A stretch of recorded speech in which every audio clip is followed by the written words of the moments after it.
ဒီမိန်းကလေးကတော့လွန်ခဲ့တဲ့နှစ်တွေကစလို့အတော်ဆုံးဖြောပြေးသတင်းထောက်ပဲသူရိုက်လို့မမိတဲ့အတင်းဖြောက်သတင်းရလို့မရှိဘူးဒါပေမဲ့ဒီလောက်နှစ်တွေကြာကြီးမှာသူဘလို့ရုပ်ရည်မျိုးလဲဆိုတာဘယ်သူမှမမြင်ဘူးကြဘူးဘာလို့လဲဆိုတော့သူတပားနဲ့သတင်းစနက်လဲတိုင်းဖုန်းနဲ့ပဲဆက်သွယ်ပြီးလူလုံးဘယ်တော့မှမပြလို့ပဲ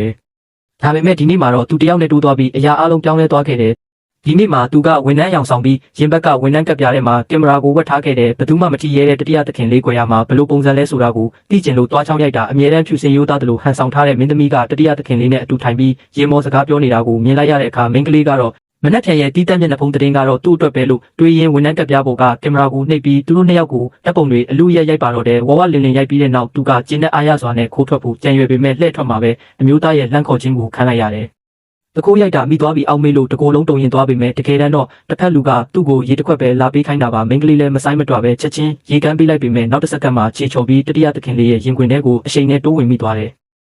မင်းကိုဝိုင်းခဲ့ခိုင်းတာလေငါအင်ဂျီကိုလာလျှော်ပေးခိုင်းတာမဟုတ်ဘူးကျမအင်ဂျီလဲဖို့လိုက်ပို့ပေးပါရစေရှက်အင်ဂျီကိုလည်းရော်ကြေးပေးပါမယ်စိတ်မပြေသေးရင်လည်းကျမကိုပြန်ပက်လိုက်ပါဒီစကားကတတိယသခင်လေးရဲ့စိတ်ဝင်စားမှုကိုအပြည့်အဝဆွဲဆောင်လိုက်ပြီးသူကမိန်းကလေးနောက်ကိုလိုက်ပြီးဘေးခန်းထဲကိုဝင်လာခဲ့တဲ့မိန်းကလေးတတိမထားမိခင်မှာပဲရင်ဘက်ကဝန်ထမ်းကပ်ပြားကိုဆွဲဖြုတ်လိုက်တယ်တတိမသေးဘူးပဲဒါကိုဘသူကခိုင်းတာလဲ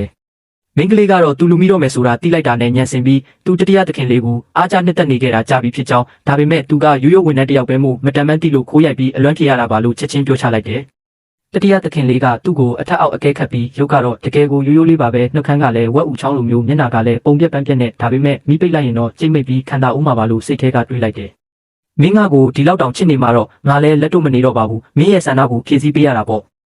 မင်းကလေးလည်းအခြေအနေကတကယ်ကြီးဖြစ်တော့မယ်ဆိုတာမြင်ပြီးလှည့်ပြေးမှတတိယသခင်လေးကိုဘလို့မှမပြေးနိုင်ခဲ့ဘူးတတိယသခင်လေးကသူ့နာကိုပို့ပြီးတိုးကပ်လာတာကိုမြင်တော့မင်းကလေးကပြပြတလဲနဲ့ရေအရင်ချိုးမယ်လို့ပြောပြီးတပ်စင်ခန်းထဲကိုပြေးဝင်သွားခဲ့တဲ့ထို့နောက်တတိယသခင်လေးသတိမထားမိတဲ့အချိန်မှာပဲတပ်စင်ခန်းပြတင်းပေါက်ကနေတိုက်ရိုက်ခုန်ချပြေးပါတော့တယ်ဒီဘက်ကတတိယသခင်လေးကတော့မင်းကလေးပြေးပြီဆိုတာကိုမသိသေးပဲ10မိနစ်လောက်အထိတန့်စင်ကန်းတွေကဘာတမ်းမှထွက်မလာတော့မှမတင်ကဖြစ်ပြီးတကားကိုရိုက်ဖွင့်လိုက်တဲ့အခါကျမှသူအရှုံးဖောက်ခံလိုက်ရမှန်းသိလိုက်ရတယ်မင်းကလေးကထွက်ပြေးသွားရုံနဲ့မကပဲမှန်ပုံမှာစာရေးပြီးသူ့ကိုအကြီးအကျယ်လှောင်ပြောင်းသွားခဲ့သေးတယ်မင်းကလေးကအိမ်ကိုရောက်တာနဲ့ရိုက်လာတဲ့တပ်ပုံနဲ့ဗီဒီယိုတွေကိုတင်ဆက်ပြီးမီဒီယာကြီးစားတစ်ခုနဲ့ဆက်သွယ်ကအသက်နဲ့လဲပြီးရလာတဲ့ဒီတပ်ပုံတွေကိုငွေ9သိန်းနဲ့ရောင်းချလိုက်တယ်ဒါတင်မကသေးပဲအပိုးစာတွေထည့်ပြီးတတိယသခင်လေးရဲ့ကောလာဟာလာတွေကိုလုတ်ကြံရေးသားလိုက်သေးတယ်နာမည်ကျော်တမ်မီသားစုရဲ့တတိယသခင်လေးတန်ယူချန်ဟာ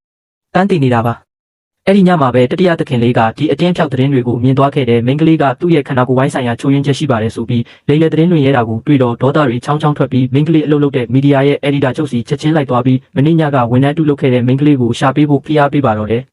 တတိယသခင်လေးခမရကကျွန်တော်ကိုဝိုင်းတယောက်လို့ထင်နေတာလားမျက်နှာတက်တောင်မရိုက်မိဘူးဖုန်းနံပါတ်ပေးတော့လဲအဆက်အသွယ်ဖြတ်သွားတယ်ဒီအချိန်မှာတော့မိန်းကလေးကအမေဖြစ်သူရဲ့မိုးပြန်မတက်ကြီးမားတဲ့ခွဲစိတ်စရိတ်အတွက်စိတ်ညစ်ပြီးအဲ့လိုမပြောဖြစ်နေတယ်အဲ့ဒီအချိန်မှာပဲအက်ဒီတာချုပ်ကသူ့စီစာပို့လာပြီးဟန်ဆန်မီသားစုရဲ့တခင်ကြီးနဲ့သူ့ရဲ့လျှို့ဝှက်စစ်ဆက်ထားသူရဲ့တပ်ပုံကိုရိုက်ပေးနိုင်ရင်အခကြီးငွေ2သိန်းပေးမယ်ဒါပေမဲ့လူချင်းတွေ့ပြီးမှငွေလွှဲမယ်လို့ပြောလာတယ်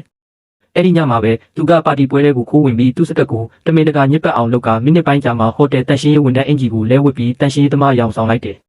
အတင်းဖြောက်သတင်းထောက်တယောက်ရဲ့စွမ်းဆောင်ရည်နဲ့ဇန်တခင်ကြီးရဲ့လှုပ်ဝက်သူတို့သမီးလောင်းကိုချက်ချင်းရှာတွေ့သွားပြီးဆွဲကြိုးထဲမှာဝတ်ထားတဲ့ကင်မရာကိုသူတို့နှစ်ယောက်စီချိန်ကအဆက်မပြတ်ခိုးရိုက်ပါတော့တယ်။ရိုက်ပြီးတာနဲ့အက်ဒီတာချုပ်ပြောထားတဲ့နေရာကိုလာခဲ့ပေမဲ့အက်ဒီတာချုပ်ကစကားပြတ်ပြီးပတ်စံတစ်ဝက်ပဲပေးနိုင်တော့မယ်သူ့ရဲ့အထက်လူကြီးကကားပေါ်မှာရှိနေတာမို့ကားပေါ်ကလူနဲ့ပဲဈေးတက်အောင်စကားပြောပါလို့ဆိုလာတယ်။မိန်းကလေးလည်းဘာမှအများကြီးမတွေးပဲကားနာကိုရှောက်သွားလိုက်တဲ့ခါမှာတော့လူတစုရဲ့ဝိုင်းအောင်ပိတ်ဆို့ခြင်းကိုခံလိုက်ရတယ်ဒါမှသူ့ကြောက်ထဲကြပြီဆိုတာကိုရိပ်မိသွားတော့တယ်။ပြန်တွေးကြပြန်ပြီပေါ့။ဘလို့ဖြစ်လို့ခမည်းဖြစ်နေတာလဲ။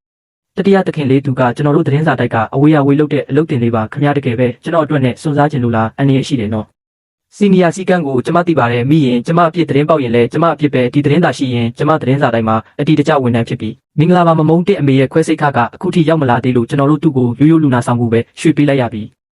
ပတ်စံကအခုချက်ချင်းရောက်တော့မှာပါကျမရဲ့ဂျူနီယာလမ်းမှာရောက်နေပြီးအလွန်ဆုံး10မိနစ်ဆိုပတ်စံရောက်ပါပြီခဏလေးပဲထပ်ဆောင်ပေးပါကယ်တီရှင်ကတော့ရှိမှာပဲဒါပေမဲ့စောင့်နိုင်တော့မယ်မထင်ဘူ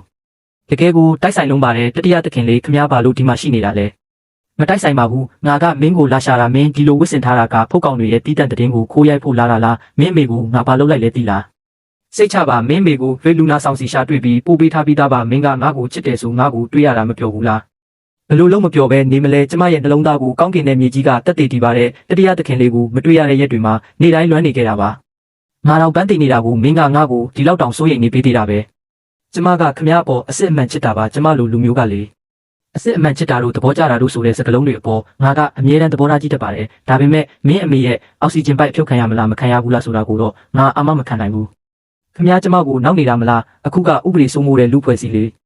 မင်းငါကိုခိုးရိုက်တုံးကကြတော့ဘာလို့ဥပဒေအကြောင်းမပြောခဲ့တာလဲကျမတို့မိသားစုမှာလူရှိတယ်အမေသားတစ်ခုခုဖြစ်သွားရင်သူတို့ခမကိုအလွတ်ပေးမှာမဟုတ်ဘူးမင်းတို့မိသားစုမှာလူရှိတာတောင်အမေဖြစ်သူရဲ့ခွဲစိတ်ခါကိုတောင်အကုန်ကြမခံနိုင်ကြဘူးလားသူတို့ငါကိုဘယ်လိုမျိုးအလွတ်မပေးပဲနေမလဲဆိုတာငါသိချင်လာကြည့်ရဲ့တတိယသခင်လေးကျမမှားပါပြီကျမအမေကိုတော့လှုပ်ပေးပါပတ်စံတွေကိုလည်းပြန်ပေးပါမယ်နှစ်ဆမဟုတ်ဘူးသုံးဆလေးဆပြန်ရောပါမယ်မင်းကဘယ်တော့မှစလို့ငါနဲ့ဈေးလာစေးရဲတဲ့အဆင်ဖြစ်သွားတာလဲ